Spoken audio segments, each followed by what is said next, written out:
예수님은 나의 사랑이십니다. 사실은 이 오늘 설교는 2주 전에 양재 수요 예배 때 제가 좀 초대를 받아서 했던 설교의 내용을 줄기로 하지만 또 우리 대전 성도님들에게는 조금 다른 방향에서 나누도록 하겠습니다. 오늘 빌립보서 2장 5절에서 11절은 별명이 있는 성경 구절입니다. 그리스도의 찬가라는 구절인데요. 이 구절은 초대교회 때 성도들이 모이게 되면 복음성가처럼 예수님은 누구이신가를 말할 때 끊임없이 함께 암송했던 성경 구절입니다. 그래서 곡조가 붙어 있었다고도 기록이 되어져 있고, 그래서 이거는 사도 바울이 인용을 한 것이죠. 그래서 굉장히 제 개인적으로도 굉장히 사랑하는 성경 구절 중에 하나입니다. 내가 어떤 마음을 갖고 살아야 하며 또 주님은 누구이신가를 알게 하죠. 그래서 여러분들의 인생 속에 예수님을 믿으면 믿을수록 우리가 어떻게 신앙이 바뀌어야 되냐 하면 내 자신이 누구인가 보다 나를 만드시고 나를 사랑하시는 그 예수님이 누구신가가 더 깊이 내게 고백되어지고 그것이 기쁨으로 변해야 돼야 됩니다. 그 예수를 깊이 믿기 시작하면 내가 사라지고 그리스도 안에 있는 내가 발견되기 시작하는 것이죠. 그 때문에 예수님 안에 있는 내가 사랑스러워지고 소망이 있게 되고 귀하게 여겨지기 시작합니다. 그러나 주님 밖으로 나가게 되면 세상의 기준으로 인해 우리 자신에 대해서 우리 스스로가 실망하며 감사를 잃어버리게 되어지죠. 그래서 오늘 특별히 그리스도의 찬가를 여러분들이 깊이 사랑하시는 일이 있었으면 좋겠습니다. 특별히 이 빌립보서의 정황상 이 교회, 빌립보 교회에 사도 바울이 이 빌립보서라는 편지를 쓰게 된 이유는 유오디게와 순두게 이 두 여성 리더십의 열심과 다툼 때문에 교회가 깨지게 생겼기 때문에 다시 너희들이 초심으로 돌아가라는 이유로 빌립보서를 쓰게 되어진 겁니다. 그때 빌립보서는 제 개인에게 있어서도 늘 하나님 앞에 하나님이 내게 요구하시고 또 내가 이루고자 하는, 제 개인적으로도 지키고 이루고자 하는 신앙의 그 모습과 상태를 굉장히 많은 이야기를 해주고 있습니다. 특별히 오늘 그래서 제가 나누고 싶은 거는 세 가지 예수님의 사랑이 저에게 어떻게 왔고 또 여러분들에게 본문상으로 어떻게 함께 나누어야 될 것인가에 대한 이야기를 좀 하려고 합니다. 첫 번째 우리 5절부터 8절까지 다시 한번 읽어주시겠습니까? 시작. 여러분 안에 이 마음을 품으십시오. 이것은 그리스도 예수 안에 있던 마음이기도 합니다. 그분은 본래 하나님의 본체셨으나 하나님과 동등됨을 기득권으로 여기지 않으시고 오히려 자신을 비워 종의 형체를 가져 사람의 모양이 되셨습니다. 그리고 그분은 자신을 낮춰 죽기까지 순종하셨으니 곧 십자가에 달려 죽으신 것입니다. 제가 만난 예수님의 첫사랑은 바로 순종과 희생입니다. 제목을 띄워주세요. 자막으로. 네. 예수님이 제게 주신 첫사랑은 이 권리 포기와 희생의 사랑의 모습이었죠. 예수님이 저를 사랑하고 여러분들을 사랑하시는 방식이 바로 요거 두 가지입니다. 하나님이셨지만 하나님으로서 자기의 신분을 포기하신 것과 사실은 박태영이 죽어야 되는데 저 대신 죽으셔서 죄를 대가를 지불하셨다는 사실이죠. 사실 이 사실을 신앙 안에서 또 제 인격 안에서 제 사회적인 입장 안에서 믿음으로 받아들이고 깨닫게 되면서부터 제 안에서는 굉장한 많은 변화가 일어났습니다. 첫째는 제 마음속에 진정한 자유와 기쁨을 경험하게 되어졌어요. 진짜 자유는 여러분들 소유에 있지 않습니다. 자기가 누군지를 발견하는 데 있어요. 여러분들 누구세요? 열심히 살아가는 오늘의 여러분 말고 여러분 누구세요? 자연인으로서 여러분 누구세요? 예수 안에서 여러분은 누구이십니까? 그걸 발견하셔야 합니다.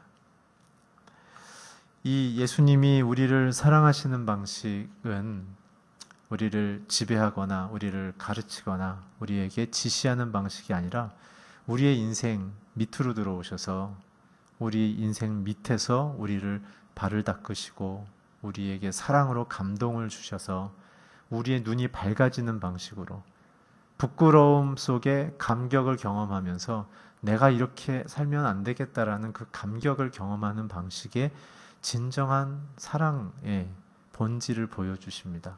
그래서 예수님이 신약에서 사람들을 만났을 때 항상 그들이 예수님을 메시아로 발견하는 데까지의 모든 시간 속에 예수께서 행하셨던 방식은 오래 참음과 그의 상처와 아픔에 진리를 가르쳐 주시는 방식으로 그와 함께 머무르셨죠. 그리고 더 중요한 것, 먼저 그를 찾아갔다는 사실이에요. 저와 여러분의 마음속에 고통하고 신음하기 이전부터 우리가 그러한 인생의 아픔에 씨앗을 키우는 그 순간부터 주님은 그 장소와 시간에 함께하고 계시는 것이죠. 내가 이걸 더 키우면 안 되는데 어떡하지? 그 쓴 열매를 먹으면서 고통할 때 주님께 그 모든 것을 내어놓을 때까지 주님은 굉장히 중요하게 그 모든 것을 보고 계신다는 사실이죠. 예수님은 그렇게 우리를 사랑하는 방식이 굉장히 자기의 자신의 권리를 포기하고 또한 자기 자신의 모든 생명의 가치를 희생함으로 말미암아 우리에게 전부를 주셨습니다.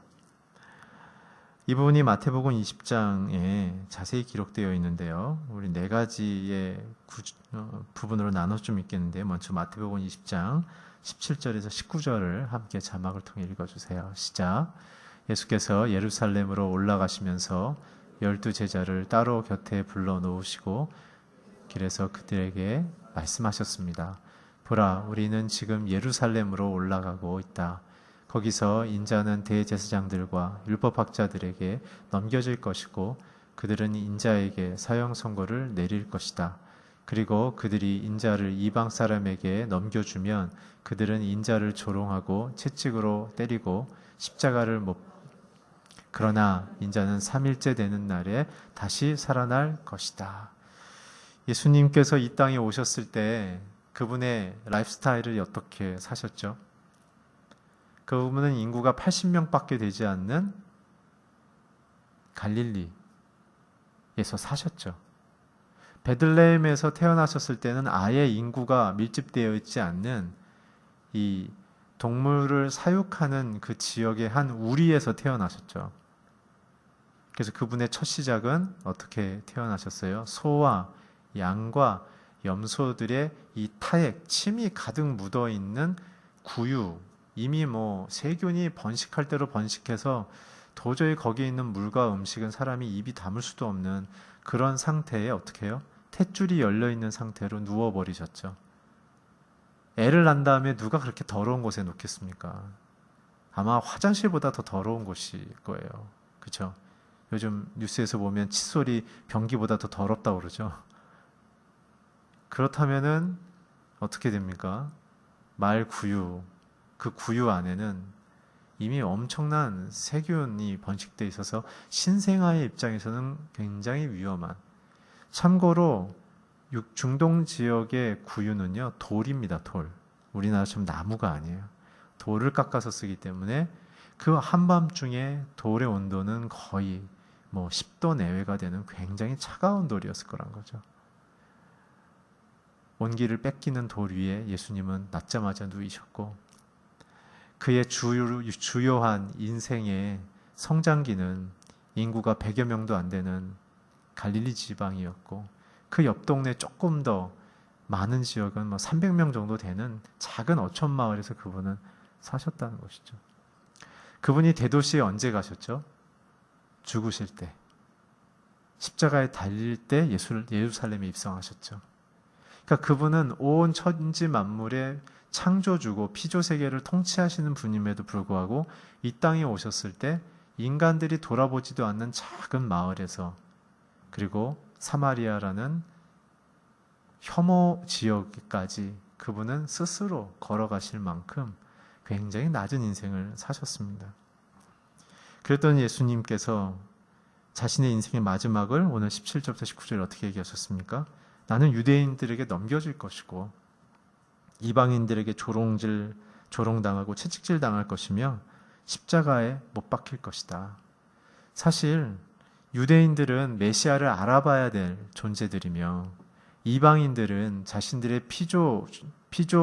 창조주이신 하나님을 발견해야 되는 그러한 입장에 있음에도 불구하고 죄인들의 손에 넘겨져서 대신 죽는 그러한 인생이 될 것이라고 말씀하셨죠. 그건 사랑이 없으면 불가능할 것 같습니다. 누가 여러분들을 모함했다고 칩시다. 누가 여러분들을 사회적으로 굉장히 끌어내린다고 칩시다. 그 사람들 손에 여러분들의 인생의 결정권을 맡긴다는 것, 그것이 가능합니까? 뻔히 보이는 비난과 죽음의 그 길을 걸어감을 통해 그들이 자신에게 징계를 가함을 통해서 그들이 받아야 될 징계를 사면하겠다는 이 역설적이며 이해하기 힘든 이 커다란 사랑 앞에 여러분들은 어떻게 하나님을 고백하고 계십니까? 주님이 여러분들의 주님이라고 고백하고 계십니까? 두 번째 보게 되면 이 상황 속에서 인간들은 예수님을 향하여 어떻게 말하고 있는지가 나타납니다. 20절에서 21절 계속해서 읽어주십시오. 시작. 그때 세베대의 아들들의 어머니가 자기 아들들과 함께 예수께 다가와 무릎을 꿇으며 간청했습니다. 예수께서 물으셨습니다. 무엇을 원하느냐? 그 여인이 대답했습니다. 주여, 나라에서 제 두 아들 중 하나는 주의 오른편에 다른 하나는 왼편에 앉게 해 주십시오. 예수님께서 자기의 인생에 또한 온 인류에 또한 지금 얘기를 듣고 있는 제자들의 이 영생에 대한 생명, 영원한 생명에 대한 결정적인 지금 은총에 대한 이야기를 듣는 가슴 뛰는 순간에 지금 제자들과 제자들의 어머니는 머릿속에 온통 뭐가 있었죠? 입신양명, 세상에서 어떻게 하든지 성공해보고 싶은 인간들의 욕구가 여기서 터져나오죠. 이게 바로 하나님의 십자가 앞에서도 여전히 그리스도를 그리스도로 고백하지 못하는 저와 여러분의 죄성을 보여주는 장면으로 나타나죠. 예수께서는 자기의 몸을 찢고 피를 흘려서 너희들을 사랑하겠다고 얘기했지만 인간들은 그 하나님을 다 닮지도 이해하지도 아니 하나님의 아들로서도 받아들이지 못하는 그런 상태 속에서 그들이 보였던 행동은 예수님의 힘을 빌려 자기의 인생에 이 결핍을 어떻게든지 극복해보고 싶은 부끄러운 신앙의 고백을 그 결정적 순간에 했던 것이죠. 인간의 채움은 높아지고 지배하고 싶은 것이었지만 예수님이 비우심은 낮아지고 섬기고자 했던 것이죠. 그것이 우리의 성도들이 가져가야 될 부분입니다. 저와 여러분이 오늘 예수를 믿으면서 자꾸 하나님의 힘으로 무엇인가를 쌓고 높아지려는 자기 변명적인 자기 만족의 그런 신앙의 방향으로 가기 때문에 우리 안에 거룩의 능력이 없는 것입니다. 그렇기 때문에 예수님이 이 땅에 오셨을 때 공생애를 시작함과 동시에 홀로 어떤 사역을 하셨죠? 사실 이게 십자가의 핵심이기도 했었습니다. 홀로 40일 동안 광야에 나가셔서 금식하셨죠. 40년 동안 출애굽한 백성들이 광야에서 하나님의 공급을 전적으로 다 받았음에도 불구하고 실패해버린 그 인생사들의 부끄러움들을 십자가에서 승리하기 위해서 예수께서 온전히 똑같은 광야로 나가셔서 40일로 대표되어지는 인간들의 그 불순종의 시간들을 물도 마시지 않고 그가 금식함을 통해 하나님의 공급도 받지 않고 생명을 십자가 앞에 내어놓듯 다 내어놓는 그 상황 가운데 예수께서는 40일 동안 인간들의 죄에 대하여 스스로 죽기로 결정하신 그 모습의 실천과 기도를 하셨죠. 그 40일 광야의 마지막 하이라이트가 무엇입니까? 사단이 와서 출애굽한 이스라엘 백성들을 넘어뜨렸던 육신의 정욕, 안목의 정욕, 이생의 자랑에 대한 시험을 똑같이 예수께도 걸음을 통해 예수께서는 그 시험을 어떻게 이기셨죠? 기록하였을 때 하나님의 말씀으로만 살아가기로 결정한 예수의 그 참된 순종과 자기 낮아짐을 보였다는 것이죠. 근데 저와 여러분은 어떻게 살고 있습니까? 예수님의 힘을 빌려서 지금 내 깃발 흔들려고 하고 계시진 않습니까? 내 생각대로 판단하고 있지 않습니까? 내가 원하는 욕망이 하나님의 인도하심으로 착각하고 있지는 않습니까? 그래서 예수님이 우리에게 보여주신 것은 자기를 부인하고 십자가를 지는 방식의, 온전히 성부 하나님을 의지하는 방식의 인생을 살아가도록 우리에게 보이셨으며 십자가에서 그것을 또한 실천하신 것이죠. 세 번째는 이렇게 높아지고 낮아지고 섬기려고 하시는 예수님 앞에 높아지고 지배하려는 인간들을 향하여 예수께서 이 십자가로 가는 예수님의 심경과 그 아버지의 인도하심에 대하여 계속해서 22절부터 23절까지 이렇게 설명하고 있습니다. 함께 읽어주세요. 시작. 예수께서 그들에게 대답하셨습니다. 너희가 지금 무엇을 구하고 있는지 모르는구나.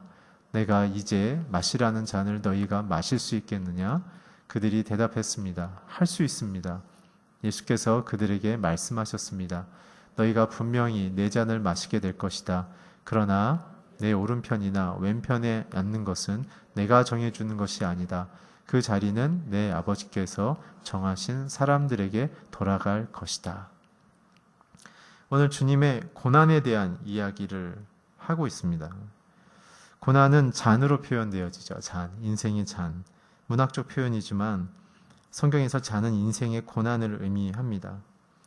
오늘 예수께서 잔을 마시겠다라는 뜻은 사실은 성부 하나님의 구원 사역을 본인이 순종함으로 완성하겠다라는 사실 자신을 보내신 성부 하나님의 그 권위와 명령에 대한 순종의 삶을 보여주는 것이죠. 그러니까 인간들이 저와 여러분이 언제 가장 행복하며 안전한 것인가? 순종할 때라는 것입니다. 근데 그 순종이 놀라운 것은요, 행복할 때는 다 순종하죠. 근데 진짜 영적인 실력은요, 고난 속에서도 순종할 줄 알아야 된다는 것이죠. 그렇기 때문에 성도들은 우리의 인생에 환경의 변화를 신앙의 목표로 삼지 않는다고 제가 자꾸 설명을 드리는 이유는 바로 그런 이유 때문에 그렇습니다. 우리는 환경을 개선하는 것이 아니라 어떤 환경이 와도 두려워하지 않고 그것을 타고 넘는 그러한 영적인 사회적인 실력을 갖춰가는 게 신앙의 성숙이라고 말씀하고 있습니다.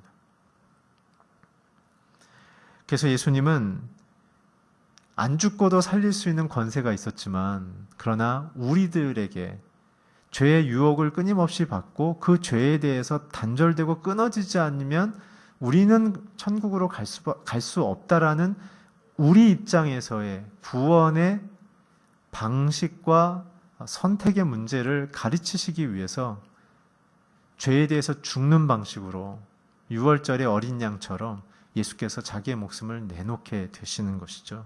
철저히 우리를 위한 선택이었습니다. 그래서 우리는 십자가를 볼 때마다 우리의 속사람이, 옛사람이 죽어야 된다는 고백으로 가는 것이 바로 그런 이유입니다. 내가 스스로 하나님 되는 자리를 버리고 하나님이 내게 하나님 되는 방식으로 살아갈 때만 우리에게는 참된 구원이 있다라는 것이죠. 그 하나님됨을 인정하는 방식은 두 가지라고 말씀드렸어요. 첫째는 하나님을 사랑하는 것과 두 번째는 하나님의 결정권을 기쁘게 여기는 방식이에요. 대부분의 우리의 성도님들의 기도를 들어보면 본인이 답을 정해놓고 하나님께 관철시키는 기도를 굉장히 많이 합니다. 그러니까 안 이루어지는 거예요. 그 웬만큼 기도했는데 안 이루어지면 하나님이 노한 걸로 아세요. 아니라고 얘기한 걸로 아세요. 그것도 응답이지 않습니까? 그 때문에 우리는 하나님 내게 뭘 원하시죠? 선하신 하나님, 나를 생명 주고 살리신 그 선하신 하나님 내게 무엇을 이루고 싶으십니까? 라고 기도하는 방식이 참된 신앙을 갖고 있는 자들의 기도의 태도라는 것이죠. 그래서 얘기하시는 거예요. 좌우편에 앉히는 것은 나도 권세가 없다. 그 모든 결정권은 내 아버지께 있다. 저와 여러분의 인생의 결정권은 하나님께 있습니다. 내게도 없어요. 내게도 없어요. 우리는 내게 주어주신 재능과 시간 속에 성실히 최선을 다할 뿐이에요. 그러면 기회와 방식을 하나님이 제공하시는 것이죠. 그래서 이것 또한 예수님이 나는 너희를 위하여 최선을 다하지만 내가 십자가에 죽은 이후에 나를 부활시킬 것도 성부 하나님이란 사실을 암시적으로 얘기하고 있으며, 이 뒤에 보게 되면 10절, 11절에 나중에 보겠지만 3일 만에 나를 일으켜 세우셨다라는 표현, 수동태를 쓰시죠. 죽음의 무덤 속에서 나를 일으켜 세우셨다. 스스로 예수님께서 시간 됐네 그리고 일어나신 게 아니란 거예요. 죽어있는 완전한 상태, 성부 하나님이 꺼내시지 않으시면 꺼내질 수 없는 그 지옥의 상태에 예수님께서 우리를 대표해서 죽음 이후에 가셨고, 거기에서 완전한 육체의 죽음의 선언인 3일의 시간을 머물게 하시면서 그 이후에 주님 성부께서 성자를 일으켜 세우시며 모든 열방과 피조세계의 통치자로 세우시는 극적인 역전의 드라마를 펼쳐주시는 것이죠. 그러나 지금 이 얘기를 듣고 있는 제자들은 무슨 말인지 모르는 것이에요. 예수님의 권리 포기의 희생이 도대체 우리에게 어떤 변화를 주는지 모르는 것이죠. 마지막, 그래서 이러한 성부 하나님께로만 순종하는 삶을 살았을 때만이 너희들이 천국으로 부름받을 것이며 이 생에서도 영광스러운 자녀로서 믿지 않는 사람들의 사회 속에서도 높임받을 것이다 라는 그 하나님의 인생에 대한 복주심의 그 순종의 삶을 말씀하고 계시고요. 그렇기 때문에 우리에게 구체적인 두 가지의 명령을 24절부터 28절까지 이렇게 얘기하십니다. 함께 자막을 통해 읽어주세요. 시작. 이 말을 들은 다른 10명의 제자들은 이 두 형제에게 분개했습니다. 예수께서 제자들을 함께 불러놓고 말씀하셨습니다. 너희도 알듯이 자기 백성을 위해 군림하고 그 고관들도 권력을 행사한다. 너희는 그렇게 해서는 안 된다. 오히려 누구든지 너희 중에 큰 사람이 되려는 사람은 너희를 섬기는 사람이 되어야 하고, 누구든지 첫째가 되려는 사람은 너의 종이 되어야 한다. 인자 역시 섬김을 받으러 온 것이 아니라 섬기러 왔고 많은 사람을 위해 자기 목숨을 대속물로 주려고 온 것이다. 이제 예수님이 자기의 삶에 대한 핵심 가치, 자기의 삶의 핵심 가치를 선언하실 뿐만 아니라 우리에게도 그렇게 살라고 하시는 명령을 주시죠. 두 가지. 첫 번째, 종이 되라.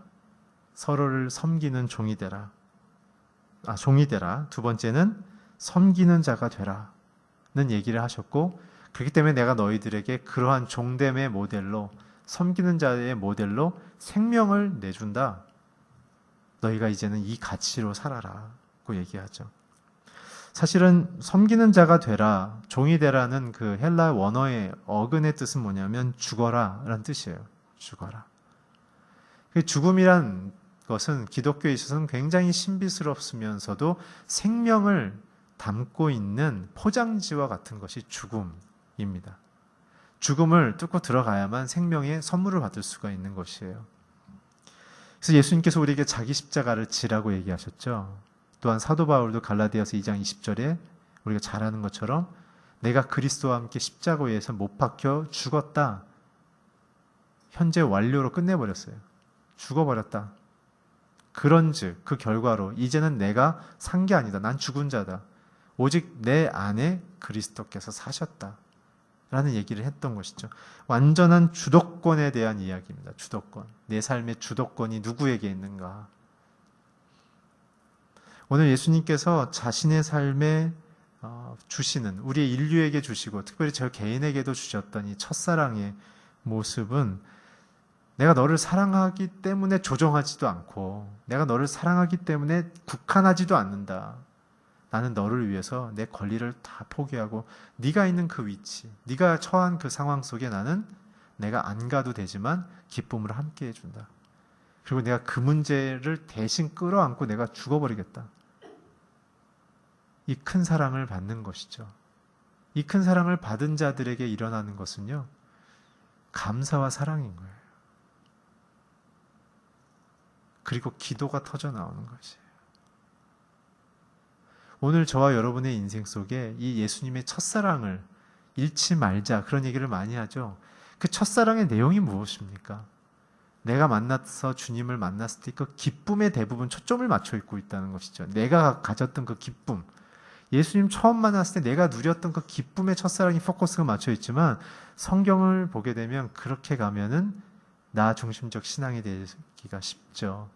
정말 그 첫사랑을 끊임없이 유지할 수 있는 방식은 뭐냐면, 주님이 우리에게 어떠한 방식으로 사랑하셨는가에 대한 그 감사와 그 사랑을 우리가 기뻐하는 방식으로 받아들이면 그 첫사랑이 유지가 되는 것이죠. 오늘 그래서 주님은 저와 여러분을 사랑하기 위해서 자기를 무한히 낮추셨어요. 이러한 자기의 권리 포기를 주님은 우리에게 요구하십니다. 성경을 보게 되면 성경에 나와 있는 모든 사람들뿐만 아니라 저와 여러분, 이 시대를 사는 모든 사람들이 자기에게 있어서의 영적인 죽음을 경험케 하신 이후에 영적인 부활을 경험시킴을 통해 하나님이 주시는 십자가의 승리를 맛보게 하세요, 이 생에서. 그러니까 저와 여러분이 한 번은 혹은 모든 상황 속에서 내가 죽음을 선언하는 신앙의 고백이 없이 그냥 흘러왔다면 자기 자신을 점검하셔야 돼요. 아브라함은 언제 죽었죠? 영적인 죽음을 언제 경험했습니까?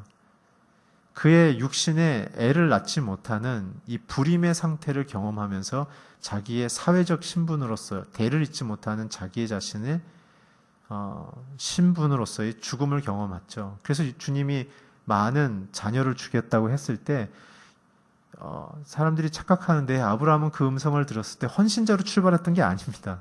여러 신들 중에 자기에게 애를 주겠다는 그 신의 음성을 듣고서 출발했죠.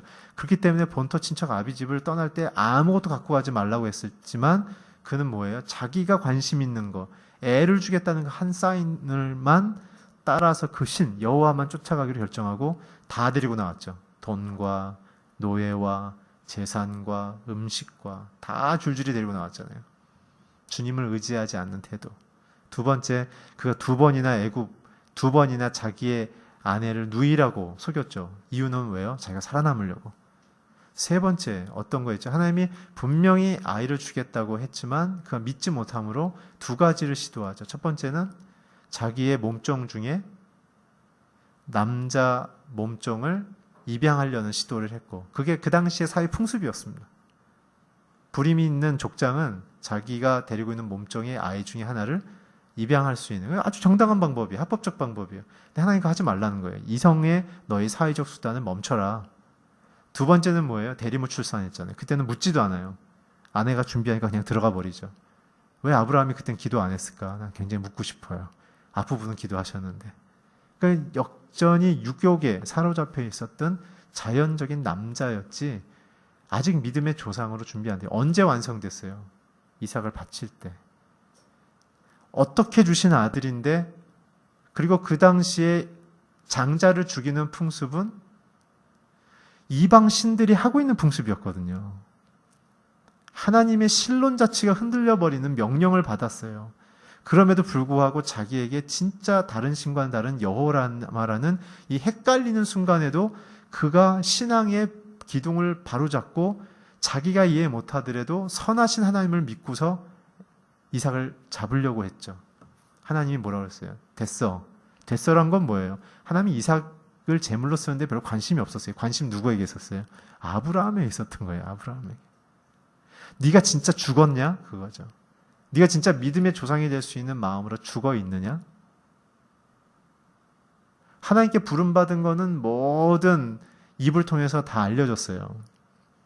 그가 제단도 쌓았고 예배도 드렸으며 여호와의 길을 따라 걷는 인생 자체가 됐지만, 그 마음의 중심이 권리 포기가 안 돼 있었고 하나님의 희생적 사랑, 그것에 대한 기쁨과 감사가 없었죠. 아들을 바칠 때만 됐던 것이죠. 그랬을 때 그때 이로써 네가 나를 경외하는 줄 알았다. 하나님 우리에게 그렇게 테스트를 통해 우리를 성장케 하신다는 사실이에요. 너무나 많은 남자들이 있지만 두 번째 남자, 이 남자는 예수님을 얘기할 때 꼭 놓쳐서는 안 되죠. 모세죠, 모세. 모세는 꼭 놓쳐서는 안 됩니다. 모세는 예수님의 성정을 표현하는 족장이자 선지자였기 때문에 그렇죠. 성경에 유일하게 온유한 사람이라고 표현되어 있는 남자 아닙니까? 온유란 단어가 무엇입니까? 하나님께서 내 인생의 뜻을 이룰 때까지 기다리겠다는 게 온유예요. 어떤 고난 속에서도. 모세는 그 일을 했죠. 모세는 120세였죠. 40년은 왕자로서 하나님의 뜻을 자기의 힘으로 이뤄버리겠다고 노력했던 40년이고 나머지 40년은 그것이 내 뜻대로 이루어지지 않는다는 사회적인 죽음, 그리고 자기의 영적인 죽음을 선언하면서 40년 동안 광야에서 광인으로 살았죠. 아마 우울증이 걸린 남자로 살았을 거예요. 그때 하나님이 그에게 회복하시는 방법은 출애굽기 3장 1절에서 5절까지 굉장히 압축되어 나와 있는 떨기나무에 내려진 불꽃이었죠. 두 번째는 신을 벗으라는 얘기에 사인이 있었죠. 떨기나무는요, 그냥 잡목이에요, 잡목. 광야에 나가면 아무나 볼 수 있는 잡목이었습니다. 그건 뭐예요? 모세, 너 왕자도 아니고 이제 아무것도 아니야. 그 떨기나무는 모세를 비유하는 거예요. 근데 그 떨기나무에 왜 모세가 집중했죠? 여호와의 불이 임했잖아요. 저와 여러분은 그냥 평범한 거예요. 자기는 자신을 굉장히 여러분 소중하죠. 저도 소중하고. 그렇지만 우리가 하나님 앞에 설 만큼 그 어떤 것을 갖고 있지 않다는 사실을 우리는 고백해야 되는 것이죠. 주님이 우리를 소중하다고 했기 때문에 우리가 소중한 거예요. 그래서 떨기나무에 불이 임했기 때문에 떨기나무가 소중했던 것입니다. 그 상태가. 그러니까 저와 여러분에게는 성령이 임하는 인생이 되어야만 빛이 나기 시작하는 거예요. 오늘 성령님이 저와 여러분에게 날마다 임할 수 있는 순종하는 인생이 되길 주여는 축복합니다. 두 번째는 그 나무가 떨기나무를 사르지 않았어요. 하나님은 죄인이어도 실수해도 하나님을 오만히 여겨도 하나님은 다시 한번 기회를 주시는 굉장하신 분이세요. 나무가 절대 타지 않도록 성령은 임했으나 불은 떨어졌으나 그 나무는 상처가 나지 않거나 두렵지 않도록 하나님이 그에게 임해 주셨다는 것이죠. 그리고 나선 어떻게 했습니까? 신을 벗으라고 얘기했죠. 무력감 속에 빠져있는 모세, 그가 신을 벗는다는 의미가 무엇일까요? 여러분 잘 아시는 것처럼 광야는 낮에는 엄청 뜨겁습니다. 그리고 다 돌이어가지고 맨발로 다녔다가는 그냥 발이 온전치 못합니다. 신을 벗는다는 건 뭐죠? 이제 자기의 인생의 방향과 생명에 대한 권한과 인생의 그 주도권을 하나님께 내놓겠다는 얘기입니다. 신을 벗어라. 신을 벗은 이후에 하나님 뭘 얘기하시죠? 나는 스스로 있는 자다. 딱 얘기해 버리시잖아요. 그러니까 저와 여러분이 우리 자신의 권리를 또 십자가 앞에 내려놨을 때만 주님이 하나님이 누구신지 깨닫기 시작하는 거예요.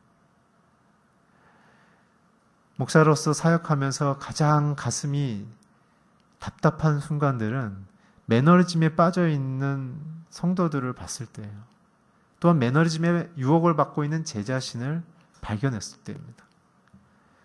십자가를 얘기해도 감동이 없고 하나님에 대해서 얘기해도 감동이 없어요. 왜 그럴까요? 하나님을 아직 안 만나서 그런 거죠. 자기가 아직 죄인이라는 사실을 못 발견한 거예요. 아직도 살아있는 거예요. 신을 아직 안 벗은 거죠. 불이 아직 안 임했어요. 기독교 문화는 잘 배웠어요.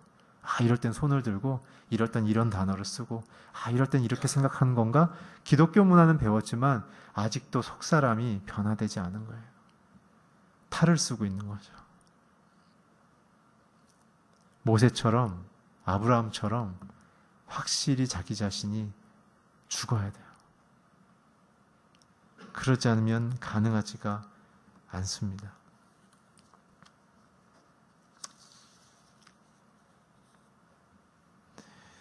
저에게 있어서는 확실한 죽음을 경험했던 순간은 사실은 제 개인적인 사건에 앞서서 저희 어머님의 오랜 투병과 그 투병 속에서 일어났던 사건들 때문에 저는 하나님이 제 자신에 대해서 하나님인 걸 알게 됐어요. 제가 중학교 1학년, 고등학교 6학년 때였나, 저희 어머님이 이제 투병을 하신 이후에 아버님이 어느 날 저를 서울대학병원으로 응급실로 데려가시더라고요. 중환자실로.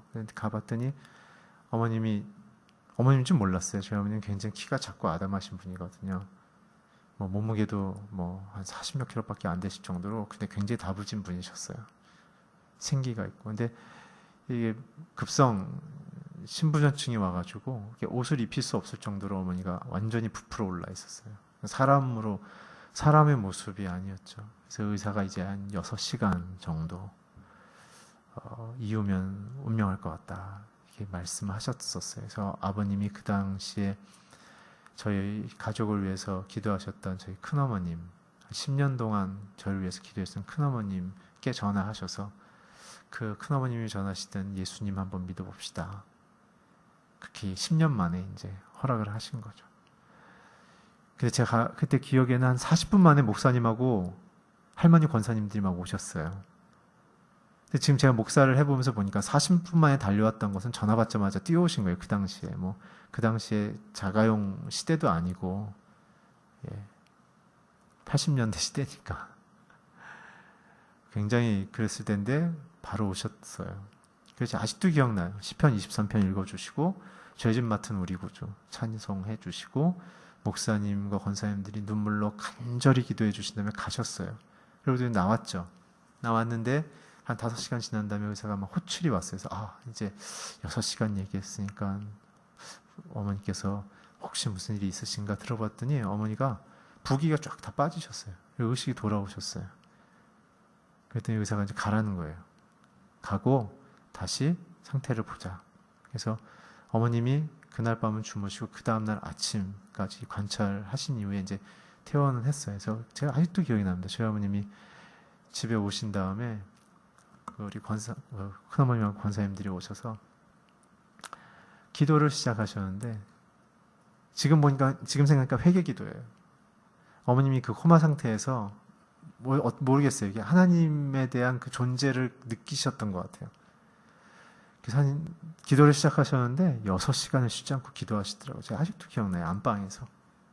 그래서 제가 어린 제가 어머니가 언제 저렇게 많은 죄를 졌지? 문 밖에서 어머니가 대성통곡을 하면서 기도하시는 거예요. 그래서 이제 말미에 어머니께서 제가 10년만 더 살게 해달라고. 원래 이제 안 되시는 상황이니까. 그 당시가 벌써 4번째 사형 선고를 받으셨을 때였거든요. 그런 다음에 이제 나가시면서 저희 큰어머님과 오신 분들이 오늘 밤부터 너희들이 가정 예배를 드려라. 아니 교회도 안 간 우리들이 뭘 알겠어요. 그래서 어떻게 해야 돼요? 그랬더니 시편 23편을 너희들이 중환자실에 읽었으니까 그것을 읽고 돌아가면서 회개 기도를 해라. 하나님 내가 기억나는 것까지 다 기억나서 기도하게 해달라고 그렇게 기도해라. 그래서 저희가 밤에 이제 한 7시쯤 아버님 오셔가지고 얘기를 나눴죠. 어떻게 할까? 어머님께서 좀 달라지셨어요. 그래서 하나님 앞에 기도해야지 산다고. 그래서 그날 밤부터 그때는 이제 9시 뉴스데스크가 굉장히 중요한 시간 아니었습니까? 그래서 우리에게 있어서 가장 중요한 시간을 주님께 드리자. 그때 예배를 드리자. 그래서 9시 예배를 시작했어요. 그래서 예수님을 우리가 이제 처음 만나려고 하고 그러는데 근데 너무 놀라운 사실은 그날 밤에 시편 23편 우리가 돌아가면서 식구대로 5식구가 이렇게 읽고 그 다음에 기도를 시작했는데 아직도 기억이 나요. 우리 모든 가족들이 가슴이 뜨거워지면서 눈물이 쏟아지면서 우리 안에 있는 죄들이 막 토해지기 시작하는 거예요. 그렇게 저희들이 가정 예배를 한 5년을 드렸습니다. 5년을. 매일. 엄청난 영적 전쟁이 있었고요. 참 녹화되니까 말을 할 수가 없습니다. 또 있는 현상 그대로 나중에 녹화가 안 될 때 얘기를 드릴게요. 굉장한 사도행전의 다니엘서에 계시록에 나오는 그런 여러 가지 일들을 저희들이 겪었어요. 놀라운 사실은 꿈을 꾸게 되면 다섯 식구가 똑같은 꿈을 꾸고 똑같은 시간에 깬다는 겁니다. 여기 굉장히 메시지가 있는 것이죠. 우리가 했던 여러 가지 일들에 대해서 하나님께서 그것이 아니라는 영적인 승리에 대한 증표와 현실들을 저희들이 눈으로 보고 귀로 듣고 현실로 경험했어요. 그 새벽마다 굉장했습니다. 저희들이 이렇게 하면서 초월적인 하나님을 경험했고, 그런 속에서 우리가 발견했던 것은 정말 우리 같은 사람들에 대해서도 하나님께서 사랑으로 함께 하시고 지키시는구나 라는 사실을 깨닫게 됐어요. 그렇게 해서 어머님의 병세는 점점 더 나빠지셨습니다. 좋아졌다고 할 줄 알았죠. 절대 그렇지 않아요, 여러분. 예수 믿고 병 낫는 게 목표가 아니에요. 병이 걸렸으면 더 할렐루야 하세요. 하나님이 힘 빼고 주님만 바라보라는 거예요. 더 은혜예요, 여러분. 누가 죄져요? 건강한 사람들이 죄져요. 아픈 사람들은 죄 잘 안 져요. 죄질 힘이 없어요. 건강한 사람들이 죄지는 거예요. 그렇게 하면서 어머님이 점점 나빠지시면서 우리는 뭘 배웠냐면, 상황이 나빠져도 주님이 우리와 함께 하신다는 사실을 굉장히 배웠습니다. 여러분들에게 위로를 던집니다. 상황이 나빠지면요, 주님이 가까이 계신다고 고백하세요. 상황이 좋아지면 긴장하셔야 돼요. 왜냐하면 내가 주님을 놓으니까. 그래서 정확히 저희 어머님은 9년 6개월 살고 돌아가셨어요. 의사들이 이해할 수가 없었죠. 저희 어머님은 한동안은 서울에 있는 대형 병원에서, 굉장히 큰 대형 병원에서 저희 어머님 병이 모든 합병증이 다 왔기 때문에 내부적인 그 당뇨 교육 샘플이었습니다. 저희 어머님이. 한동안 어머니 돌아가신 이후에도 그 과장님을 저희가 계속 만났어요. 워낙 가족처럼 지냈기 때문에. 돌아가시기 10년 동안은 한 270일씩 우리가 입원했으니까 거의 가족이었어요. 집보다 병원에서 우리는 더 오래 살았어요. 그런 시간들 통해서 우리 가족 모두가 배운 것은, 하나님이 우리의 가정 속에 이 고난을 통해 우리의 겪은 고난보다도 더 큰 십자가의 그 사랑으로 자신이 우리의 죄를 위하여 모든 것을 지불했다는 그 사랑에 대한 실체를 저희들이 경험하게 되어졌죠. 그래서 너무나 감사한 건, 우리 가족들은 고난이 오고 고통이 오면은 막 힘들어하기보다는 우리 가족들이 하는 기도가 있습니다. 선하신 하나님께서 우리한테 뭘 가르쳐 주시려고 합니까? 라고 묻기 시작하는 거죠. 하나님을 만난 사람들은요, 이렇게 살 수가 없습니다. 상황 때문에 힘들어할 수 있지만 우리는 절망하지 않습니다. 왜냐하면 그분이 진정한 절망을 통과하셨잖아요. 그분이 진정한 죽음을 통과하셨잖아요. 근데 우리가 왜 두렵죠? 왜 염려하죠? 아직도 하나님보다는 나를 믿고 있기 때문에 그래요. 나한테 하나님의 기대보다는 내 스스로의 허영이 많기 때문에 그런 것이죠. 그래서 우리에게 진정한 자유는 참된 권리 포기와 희생적인 사랑을 감사함으로부터 주님과 함께 할 수 있다는 사실을 여러분들 잊지 마시기 바랍니다. 두 번째는 10절을 한번 같이 읽어주시겠어요? 10절 함께 읽어주세요. 시작. 이는 하늘과 땅 아래에 있는 모든 사람들이 예수의 이름 앞에 무릎을 꿇게 하시고. 하나님이 우리에게 현재 어떻게 사랑을 주시는가, 저와 여러분에게 두 가지예요. 통치와 생명을 허락하시는 거예요. 주님이 우리를 통치하세요. 예수님의 십자가의 사실 핵심은 죄사함 이후에 있는 우리에게 주시는 하나님의 승리 속에서의 통치예요. 통치. 모든 피조 세계가 이제는 사단까지 포함해서, 귀신들까지 포함해서 모든 세계가 예수님을 통치자로 인정하는 시대가 열렸다는 거예요. 지금은 국지전이에요. 전쟁으로 따지면. 전면전은 이미 끝났어요. 게릴라들이, 사단이 사도 베드로의 말처럼 우는 사자처럼 우리를 이렇게 건드려서 유혹해서 두려움을 주려는 것 뿐이지 우리를 건들 수가 없어요. 근데 우리가 왜 마음이 두렵죠? 성경을 잘 모르니까. 주님을 인격적으로 주로 고백하고 있지 않으니까 그 빈틈을 타고 들어오는 거예요. 하와처럼. 내가 시험을 받고 있다. 그것은 내가 온전한 주님의 통치 안에 있는가를 확인하시면 돼요. 통치 안에 없다면 나는 시험 받게 되어 있습니다. 그 통치의 핵심은 하나님의 약속의 명령을 내가 믿음으로 최고의 우선순위에 두고 있는가가 통치의 우리의 태도입니다. 오늘 하나님의 말씀을 여러분들이 최고의 가치로 여기고 계십니까? 그 말씀에 여러분들이 부딪히고 부합하기 힘들고 순종하기 힘든 여러분들의 성품과 가치체계가 발견이 됐을 때 여러분들이 그것을 꺾어내면서 성경의 가르침대로 살기를 결정하십니까? 그게 성도들이라는 거예요. 그게 십자가를 만난 자들이라는 거예요.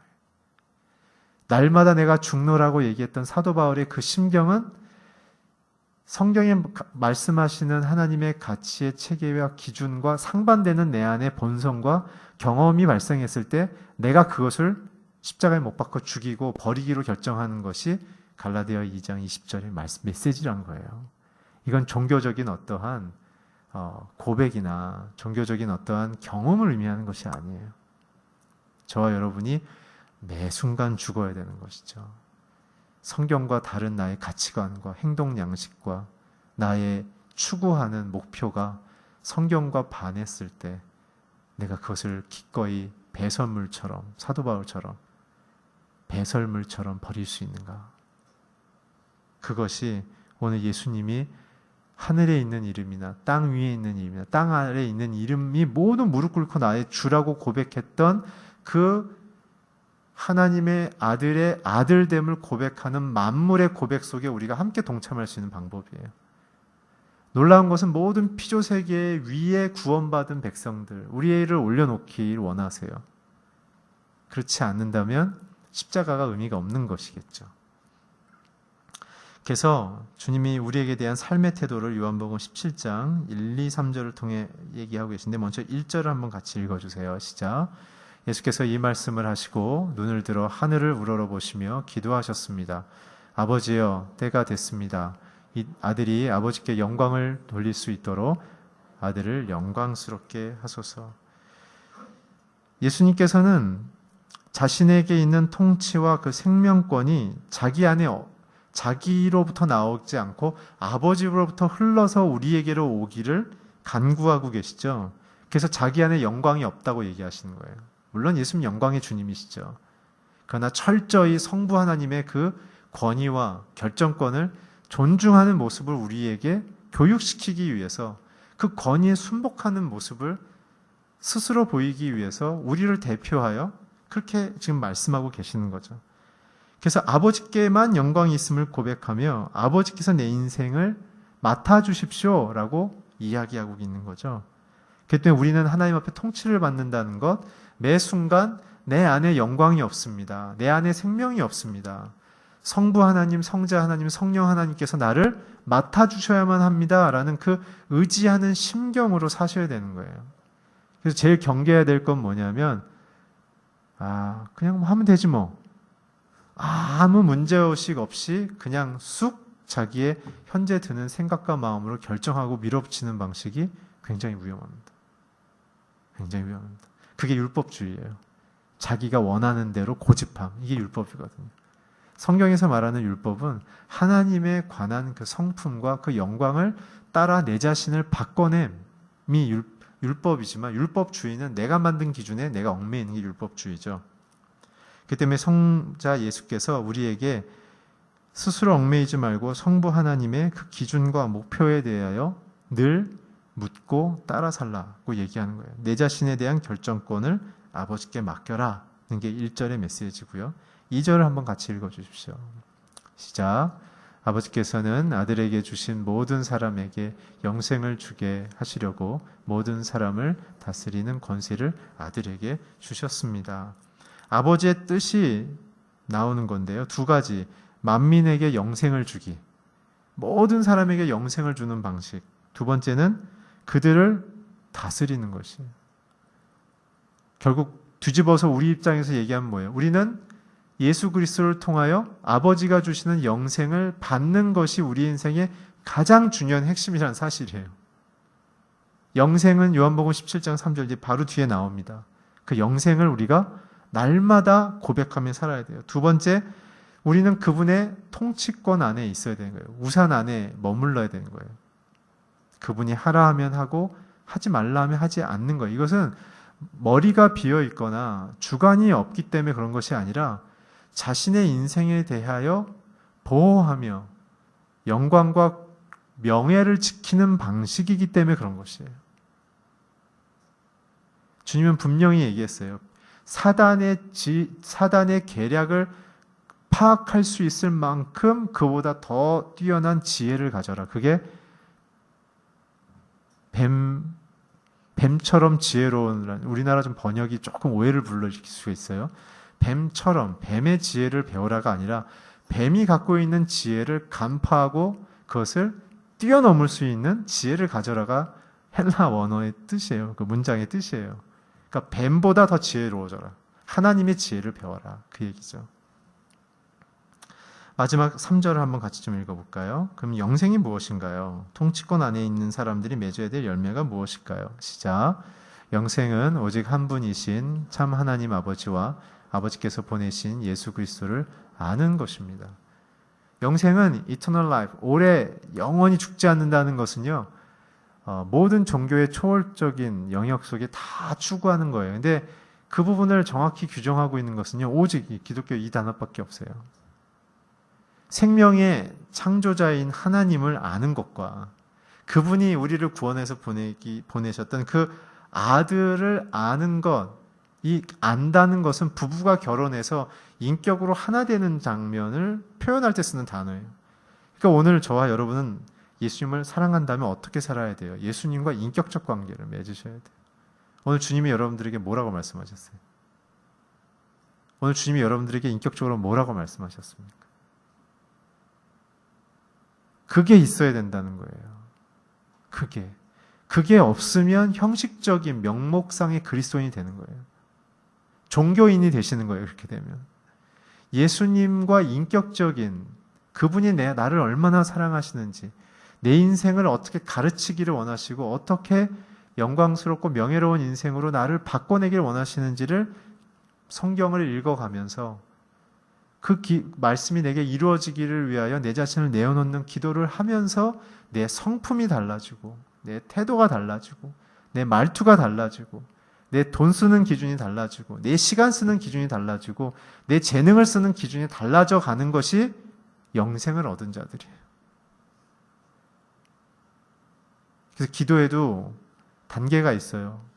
생계와 현실에 대한 두려움을 하는 기도는요, 그것은 풍랑에 있는 것으로 인하여 두려워했던 제자들과 같은 믿음 없는 자들과 똑같은 수준에서 그저 주님을 부르짖는 자들의 기도이죠. 그러나 하나님이 원하시는 자녀들의 모습은 그분의 영광을 드러내는, 하나님을 충분히 그분의 성품을 이해하고 그분의 지혜를 갖고 있고 그분의 사랑을 담고 있는 자들로서 세상 속에서 하나님이 기적을 주지 않아도 그 사람 자체가 기적처럼 살아가는 거예요.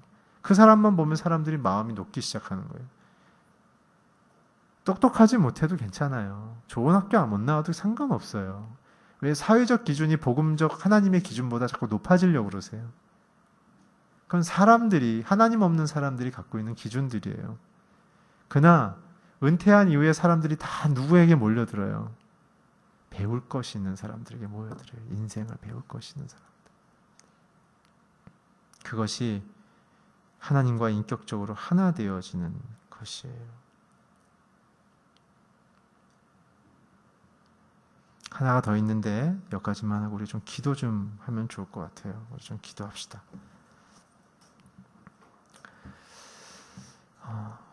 우리가 참 듣기는 굉장히 많이 들어요. 그렇죠? 근데 주님과 인격적인 관계를 맺는 데는 굉장히 우리가 어색해요. 이 시간 눈을 감고 같이 기도합시다.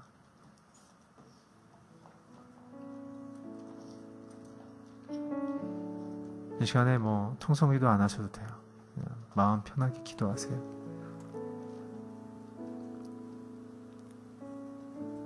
그리고 예수님에 대해서 굉장히 많이 들었어요. 그렇죠? 그리고 그분을 사랑하기도 해요, 우리가. 근데 매일매일 살아가면서 우리는 왜 마음이 오르락내리락 할까요? 또한 우리가 그분을 만나고 사랑한다고 고백하지만 그러나 우리의 마음이 어떨 때는 굉장히 홀로 버려진 것 같은 인생처럼 외롭고 두렵고 답답할까요?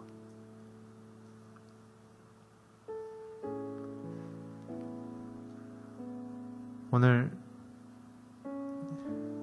AD 70년에까지 예수께서 이 땅에 오신 이후에 70년 동안 초대 기독 공동체로 모여서 로마의 정치적인 압력과 유대교의 종교적 압력과 여러 가지 갈등 속에서 그들이 땅을 파기 시작하면서 지하 공동체 생활을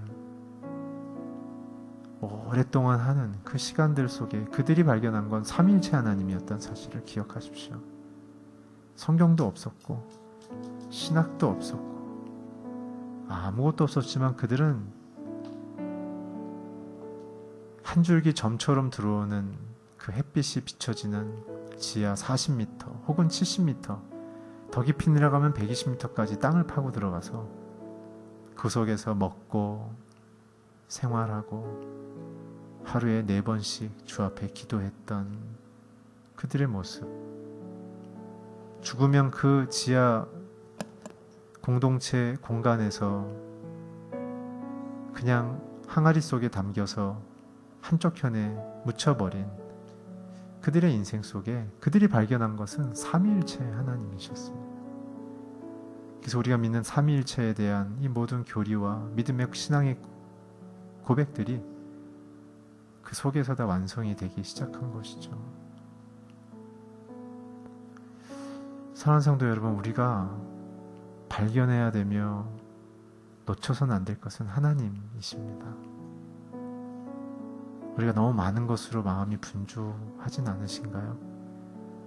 너무 많은 결정해야 될 일들 때문에 혹은 주님 없이 내가 스스로 결정하고 계시진 않습니까?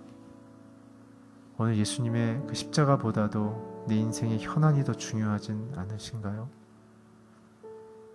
우리의 인생의 현안은 주님과 함께 있을 때 가치가 부여되는 것입니다. 많은 고민과 갈등들, 염려들, 풀어야 될 숙제들, 저도 그렇고 여러분들도 그렇고 산적해 있죠. 그러나 우리가